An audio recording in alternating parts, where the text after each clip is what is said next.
اعوذ باللہ من الشیطان الرجیم بسم اللہ الرحیم انا نحن نزلنا الذکر وانا له لحافظون۔ قرآن کریم کے 14ویں پارے کی آیت کریمہ ہے۔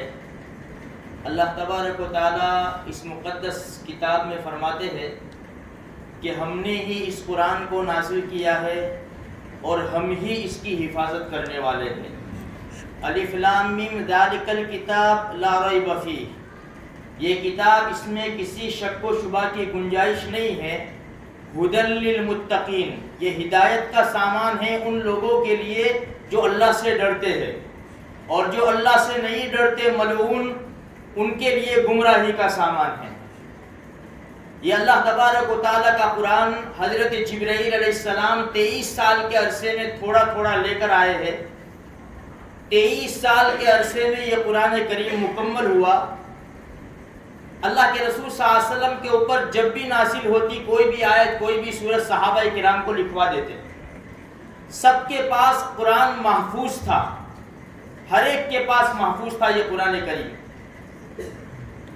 یہ قرآن خود اللہ تبارک و تعالیٰ نے اس کی ذمہ داری لی ہے کہ نازل بھی ہم نے کیا، اس کی حفاظت بھی ہم کریں گے۔ قیامت تک زبر زیر کے بدلنے کی گنجائش نہیں ہے۔ زبر زیر تو دور کی بات ہے، اس کے معانی اور مطالب بھی محفوظ رکھے ہوئے ہیں۔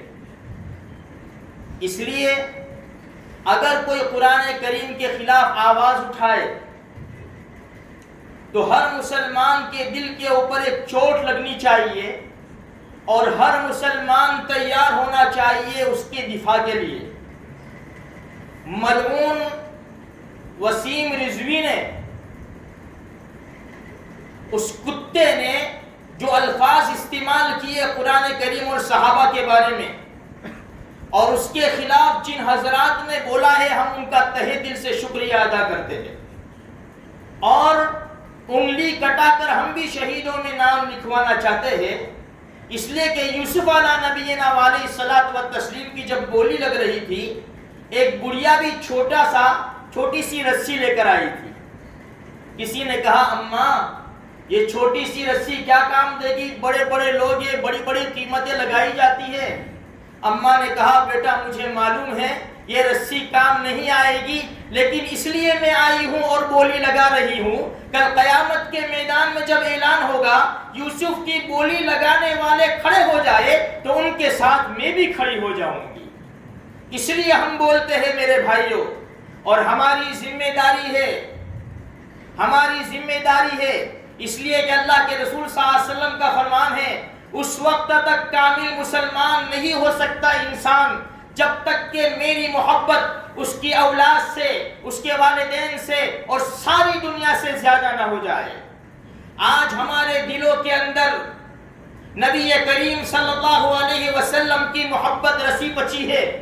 صحابہ کرام کی ایک ایک ہستی کو ہم مانتے ہیں، ایک ایک صحابی رضی اللہ تعالیٰ عنہ کے نام پر، اور اگر ان کے نام کے اوپر دھبا آئے ہم قربانی دینے کے لیے تیار ہو جائیں گے۔ میرے بھائیوں، ہمارا فرض بنتا ہے جب بھی ایسے گستاخ کھڑے ہو، ہمارا امتحان لینا چاہتے ہیں، ہمیں جانچنا چاہتے ہیں، ہم بھی مسلمان کی اولاد ہے، ہم بھی صحابہ کرام کی اولادوں کی اولاد پشتوں سے ہم چلے آ رہے ہیں، ہماری رگوں میں بھی لا الہ الا اللہ محمد رسول اللہ خون کے ساتھ دوڑ رہا ہے۔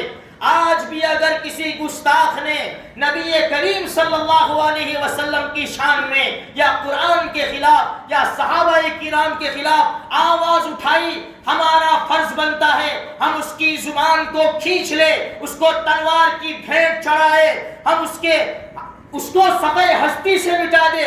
اگر میرے بھائیوں ہم سکون کے ساتھ بیٹھے رہے، ہم اپنی مستی میں زندگی گزارتے رہے، اسلام کے اوپر کیچڑ اچھالتے رہے، دشمن لوگ قرآن کے خلاف آوازیں اٹھاتے رہے، ہم اپنی مستی میں رہے، تو پھر ہمیں زندہ رہنے کا کوئی حق نہیں ہے۔ گستاخ رسول اور گستاخ قرآن یہ زندہ رہے اور ہم بھی زندہ رہے تو پھر ہمیں زندہ رہنے کا حق نہیں ہے۔ میرے بھائیوں، ہمارا حق بنتا ہے آج اگر ہم نے اس کو جواب نہیں دیا، کل اس کی ملعون اولاد اٹھے گی، خبیث اٹھیں گے اور ہمارے اسلام کو داغدار بنانے کی کوشش کریں گے۔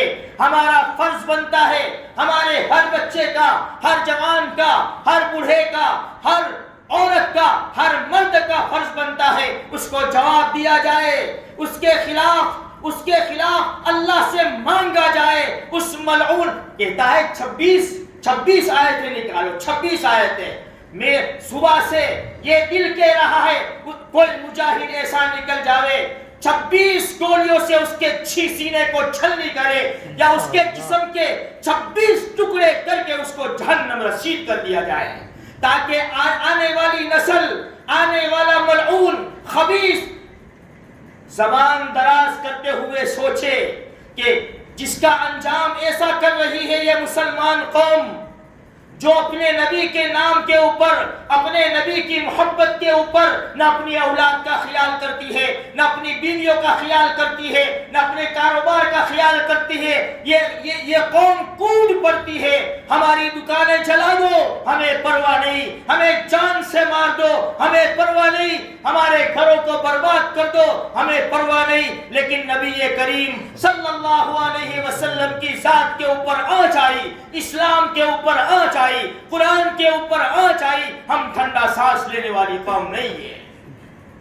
اس لیے میرے بھائیوں، یہ پیغام ہے سارے مسلمانوں کو میرے ساتھ، کوئی بھی گستاخ کہیں بھی اگر سر اٹھاتا ہے، اس کا سر اٹھانے سے پہلے اس کو مٹی میں ملا دینا ہمارا فرض بنتا ہے۔ ہوگا کب؟ جبکہ ہم قرآن سے محبت کریں گے۔ قصور تو ہمارا ہے، مجرم تو ہم ہیں۔ یہ مجمع بیٹھا ہوا ہے، معاف کرنا، کتنے لوگ ایسے ہوں گے جنہوں نے قرآن ہفتے سے نہیں پڑھا ہوگا، کتنے ایسے ہوں گے مہینے سے نہیں پڑھا ہوگا، کتنے ایسے ہوں گے 2 مہینے سے ہاتھ نہیں لگایا ہوگا۔ تو دشمن ہمت کرتا ہے کہ یہ قوم قرآن سے دور ہو گئی ہے۔ یہ کچھ نہیں کر سکتی جب تک ہمارے دلوں کے اندر قرآن کی محبت نہیں آئے گی، نبی کی محبت نہیں آئے گی، اسلام کی محبت نہیں آئے گی، ہم زبان نہیں کھول سکتے، ہم اپنا سینہ نہیں تان سکتے، ہم آپے سے باہر نہیں آ سکتے، اس لیے کہ سچی محبتیں نہیں ہے۔ میرے بھائیوں، اس کو لو، سینے سے لگاؤ، آنکھوں پہ لگاؤ، ماتھے پر رکھو، اس کو پڑھو، اس کے اوپر عمل کرنے کی پوری کوشش کرو، اس سے محبت کرو۔ ایک لفظ سچا ہے اور ایک لفظ مسلمان کی دنیا آخرت کی کامیابی کی نشانی ہے۔ اللہ کے رسول کے زمانے میں جنہوں نے بھی سر اٹھایا، صحابہ کرام کی تھوڑی سی جماعت، 4 صحابہ، 5 صحابہ چلے جاتے تھے اللہ کے رسول کے حکم سے اور سر لے کر واپس آتے تھے، خالی ہاتھ واپس نہیں آتے تھے، سر لے کر واپس آتے تھے۔ اور بولنے والے بھی ایسے ہی تھے، سلمان رشدی جیسے تھے، وسیم رضوی جیسے تھے، ایسے ہی بولنے والے۔ کعب ابن اشرف یہودی تھا، رافع تھا، صحابہ کرام نے ان کو موت کے گھاٹ اتار دیا کہ پھر کسی یہودی کی، کسی نصرانی کی ہمت نہیں تھی کہ اللہ کے رسول کی شان میں گستاخی کرے۔ آج مسلمان نوجوان پھر کھڑا ہو جائے کہ بدلے گا زمانہ لاکھ مگر قرآن نہ بدلا جائے گا۔ یہ اللہ کی کتاب ہے، یہ اللہ کا قرآن ہے، یہ اسلام ہمارا سچا دین ہے، اسی کے اوپر ہم جئیں گے اور اسی کے اوپر مریں گے۔ میرے بھائیوں، اپنے ایمان کو مضبوط کرو، یہ انٹرنیٹ کی لعنت کو چھوڑو، یہ فون کو ٹائم ہم کتنا دے دیتے ہیں، اس کو چھوڑو، اللہ کے قرآن کو سینے سے لگاؤ، اللہ کے دربار میں آؤ، سجدہ ریز ہو جاؤ، تمہارے نام سے دنیا کانپے گی۔ تم جس راستے سے چلے جائیں گے، جس راستے پہ جائیں گے، اللہ تبارک و تعالیٰ جس راستے پر جائیں گے، دشمن راستہ بدل لے گا۔